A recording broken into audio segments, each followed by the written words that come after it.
This is an upgrade guide for Bedecked Brokers, the banned or white, blue, green deck from the streets of New Capenna Commander decks. Alright, before we get too far into this deck, we better have a look at our commander and what our commander does so that we can figure out what our deck kind of wants to do and build around what we're going to do with this. So Bant 3/3 enters the battlefield. We put a shield counter on a creature. We can put it on this guy. That's fine. And then when he attacks, target creature gets trample +X until end of turn, where X is the number of different kinds of counters among permanents we control. So I feel like this is a Bant Voltron style commander. Excuse me if I'm wrong, but I think that that's probably the best way to take this card. But beyond that, we want lots and lots and lots of different counters and things like that so that we can buff up our commander here. So we want any of the Ikoria style stuff that gives us weird counters and things like that so that we can get all those counters onto our commander or onto different things and whatnot that can hold those counters and can help buff up our commander. We do want the ability counters mostly on our commander if we can get them on him, certainly as well, because those will be much more beneficial as well. But we do want to keep like maybe +1 counters and whatnot, neg1 counters and other things like that around. There are a heap of other different like counters like neg2 counters and whatnot, but mostly I think we'll try to keep it to being, like the ability counters and things like that. Probably they'll give us enough, hopefully at least. Anyway, so let's get on going and figure out some cards that are in this deck list that we can perhaps take out to make room for some better things that will focus more onto our commander killing people and winning us the game. Alright, here we are having a look at the Bedecked Brokers deck list here. Again, I'm not going to go through too much of like the reprint value. You can see how much the value is there on screen as far as what's in the deck. Again, cards are very volatile at this stage of reprints and whatnot, and new cards. People always underestimate certain cards and overestimate other cards and whatnot. No one really knows where a lot of these cards will land in like other formats and whatnot, or in other decks for a while. So always take it with a grain of salt. I'm not going to really talk about too much of it because it's not worth really talking about for the most part. I would say you just want to look at like what are the things that I probably want to take out maybe, and then look at the things that I maybe want to put in that would be better than some of these cards, even if they are somewhat good but not the most amazing. But anyway, let's get going. Again, not wanting to talk about too many of these lands too much because, again, you guys should know, take out these bad tap lands, even like the hideouts and things like that, and Bant Panorama, Ash Barrens and such, whatnot. And some of the this is a 3-color deck. Again, we're not going to always have forests or whatever and plains or whatever or whatnot. So I would say that those can go out. That can go out as well. Get rid of that. Land Were Reborn, even like Myriad Landscape. What's that doing in here? That's kind of okay in the other decks, but not this. But Nesting Grounds can be okay. Port Town can get out of here. Seaside Citadel can stay. Get rid of these Signet lands essentially as well, and get rid of these like other tap lands because, again, like unless you're on a budget or whatnot, I would just take them out for basics even like at that point because they're just like not that worthwhile. ISO, maybe except for Everflowing Chalice, I would take out most of these artifacts because, like, why do we need them? Like, what do we need all these artifacts for? We don't really need them. Like, maybe we need Sol Ring if you guys really want to keep it in there. But again, for the most part, we don't really need most of these. We can find our ramp in other ways and have things that actually have counters on them as well, and whatnot, rather than having all of these artifacts that don't really do anything for us. They're just good in general for the most part, but I would look at these in a non-green deck, not a green deck. But beyond that, let's keep going and actually have a look at some of the cards that we want to take out. I think Health Prince can be fine. I'm wondering whether Together Forever is worth the time. It only puts counters on something once. It can save something with counters on it and return it to our hand, but we have to pay mana for it. I mean, I don't think so.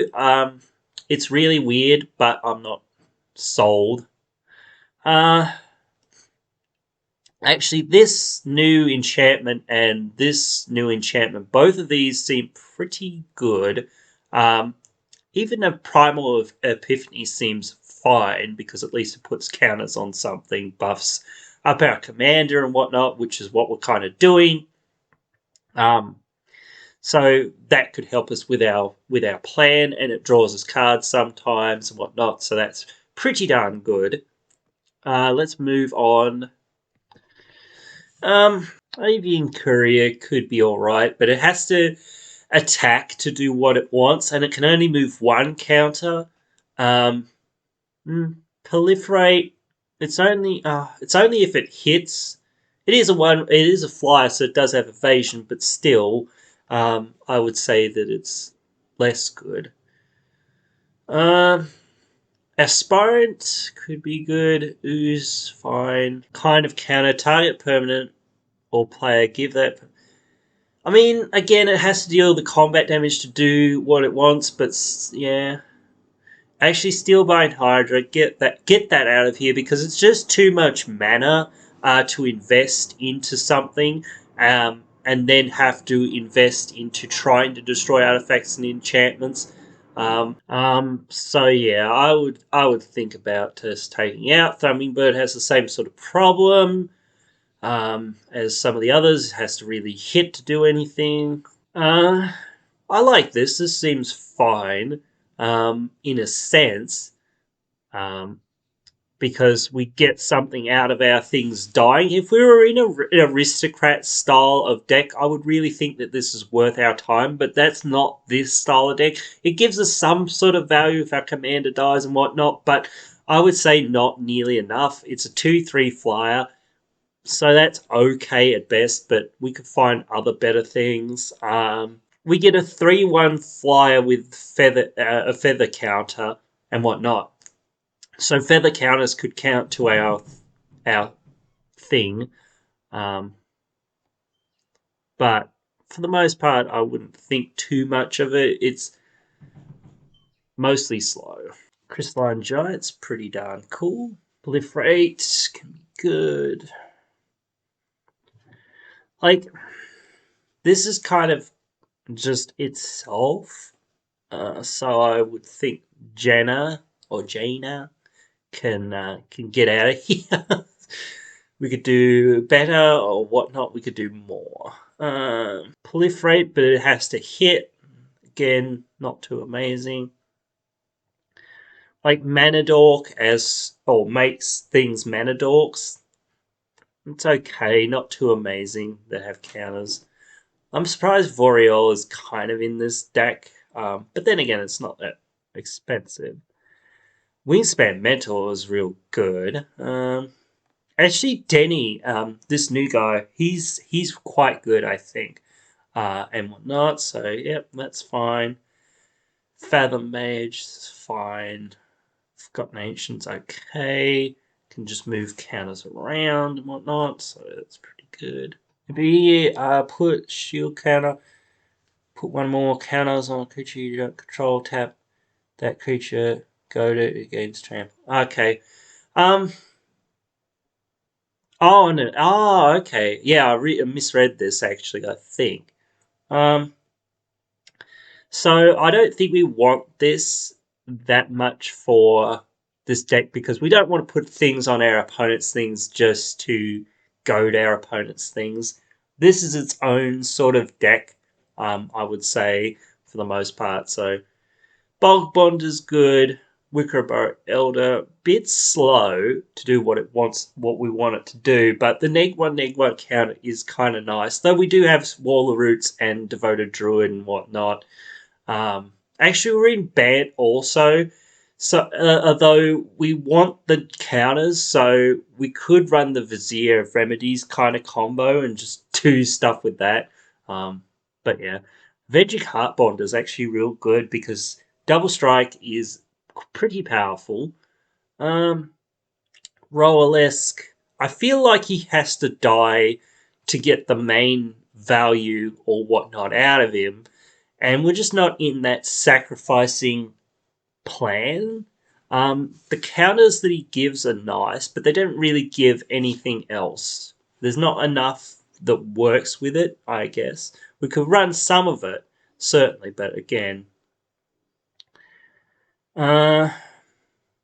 non-commander creature you control, gain control. Again, we could steal our opponent's stuff and that sounds fun and cool, but I think this goes in its own sort of deck or in a theft deck, whatnot. I don't really think it fits here. No.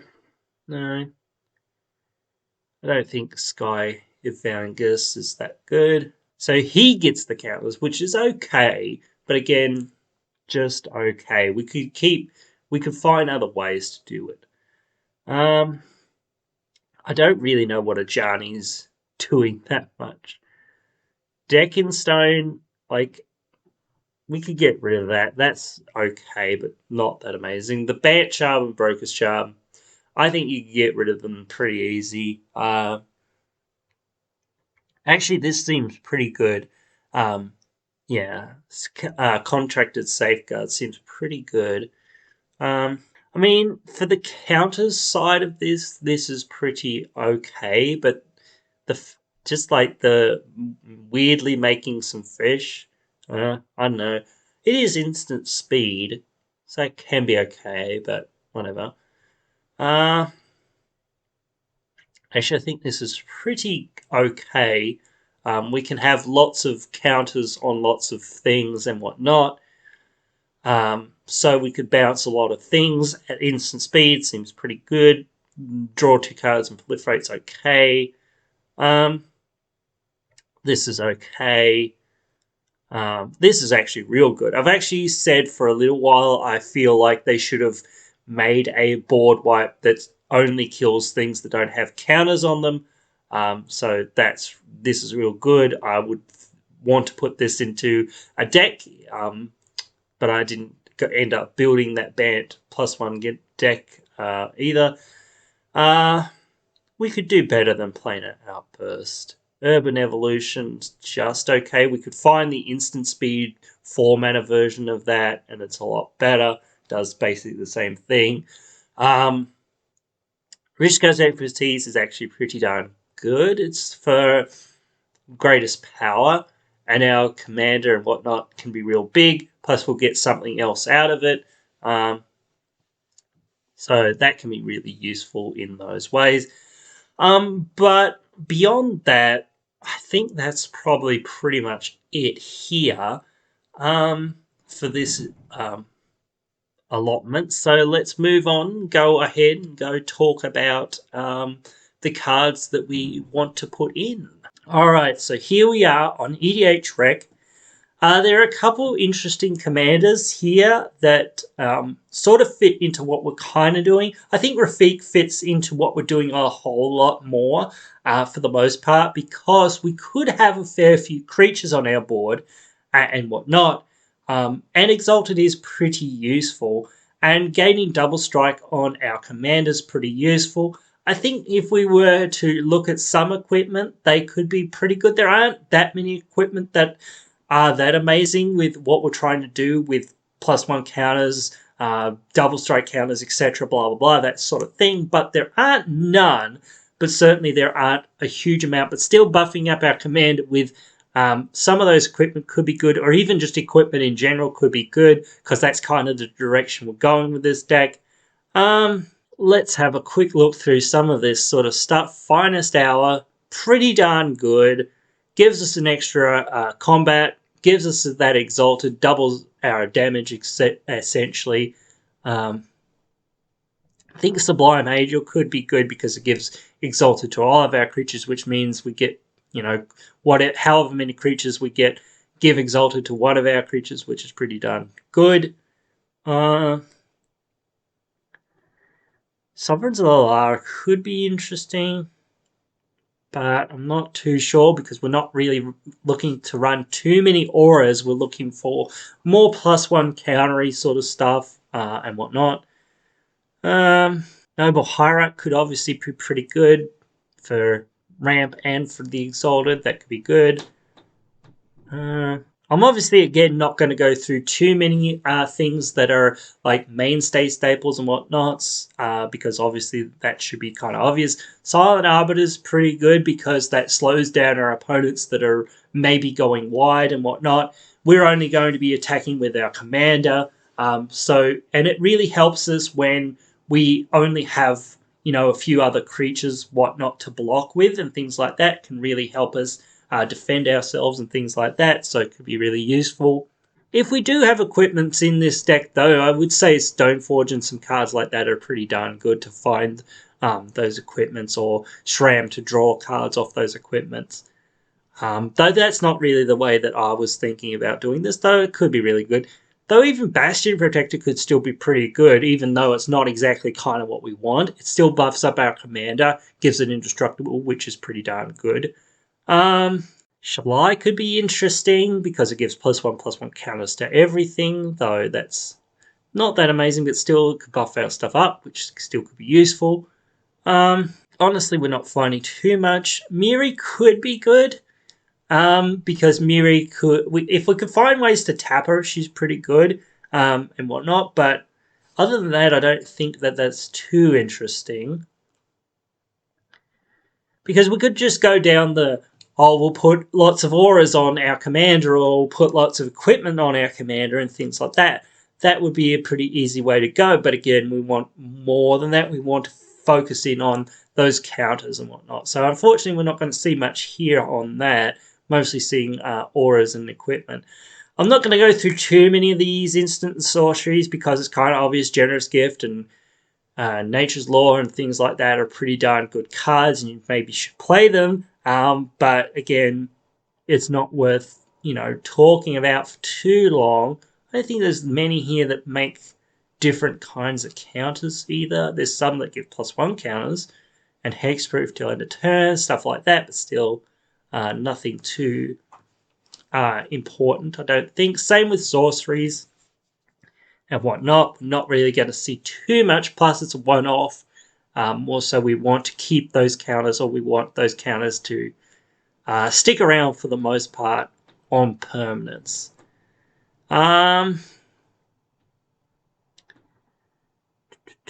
Yeah, unfortunately, I think we're not really going to see much. Actually, wait, charge counters work with Umezawa's GT, so that could be real gross, because GT is already real gross as it is. Even still, just giving our things double strike and flying and different abilities like this is real good. So, it doesn't have to be exactly, but I'm just saying, this is what we kind of want to look for. I think the Sword of Truth and Justice could be good again because counters, proliferate, gets more counters and whatnot. I don't know whether it actually works with ability counters, but I guess the ability counter would have to go on a creature that's already on, so you could have a double strike creature. Yeah, so I don't think that really works too well. I think Angelic Exaltation, though, is real good because our commander will get really buffed by having a whole bunch of stuff on our field and whatnot, so that could be really useful. That could be alright. Plus, it's Exalted, so that could be useful. Definitely. There's some stuff that you kind of go, oh yeah, I kind of know what that does, but it's just like when you don't play these sort of strategies very much, I'm kind of like, oh yeah, I didn't really think about that, but that could be good. So kind of whizzing through a lot of this stuff because there's not as much here that I thought there would be for the most part. All right. Again, I'm not going to go through Planeswalkers, Utility Lands, etc., or Mana Rocks. This deck shouldn't need Mana Rocks anyway, maybe except for Soul Ring if you guys really want to put it in. I suppose it's already in the precon, whatever. Or want to keep it in or whatever. But still, I think this is more of a disappointment here for this deck. So let's just take a second and we'll go have a look at some +1 counter stuff. All right, here we go. Here's some Bant counters style stuff. I think Kadama would be real good because it ramps us. That could be real good. Broker's Ascendancy, the +1 counter, then Proliferate. Pretty good. What kind of counters does Live Stash have? +1 counters. That's still okay. Plus, it can be an equipment, kind of, and whatnot. Plus, we can exile things from graveyards, which could be useful. So, yeah, I would think about it. Conclave Mentor. An additional counter, maybe. Beastmaster's pretty alright. Father Maze is okay. Evolution Sage, again, Proliferate. Hardened Scales, more counters. Actually, Herald of Secret Streams with Unblockable is real good, so that could be worth it. Champion of Lambholt, sort of pseudo-unblockable as well, for the most part. Once our creatures get to a certain power, it's just unblockable anyway. Good Fortune Unicorn. Some of these other sort of, Felidar Retreat style effects. This is all +1 counters stuff, though. So we're not going to see much. Though the Ozolith can be really good for us as well because that stores any type of counters. Renata can be good. Rishkar's counters. Chaos. Pier can be good. Because this is all +1 counters, and that is kind of half of what we want, but it's not really exactly what we want. There's a lot of cards here that are certainly pretty good, but again, it's all +1 counters. We really want ability counters and whatnot. I think they're only in Ikoria anyway for the most part. There are some from other strange sets and whatnot, like +2 counters, -2 counters, etc. All that sort of growth counters actually work. Actually kind of interesting. Law counters actually do work as well. I was not really thinking about that, but it certainly does work. Are levels a counter? I don't think they are. It doesn't say that you put counters on it, so I don't think that actually counts. So maybe let's just try one more and see if we can find some Ikoria stuff. Alright, Luminous Broodmoth could be good. The flying counter is pretty decent. So far I haven't really seen much else thus far, but we'll keep looking here. Vivian could be good. It gives a whole bunch of different counters. Vigilance, Reach, or Trample. Those could all be pretty good.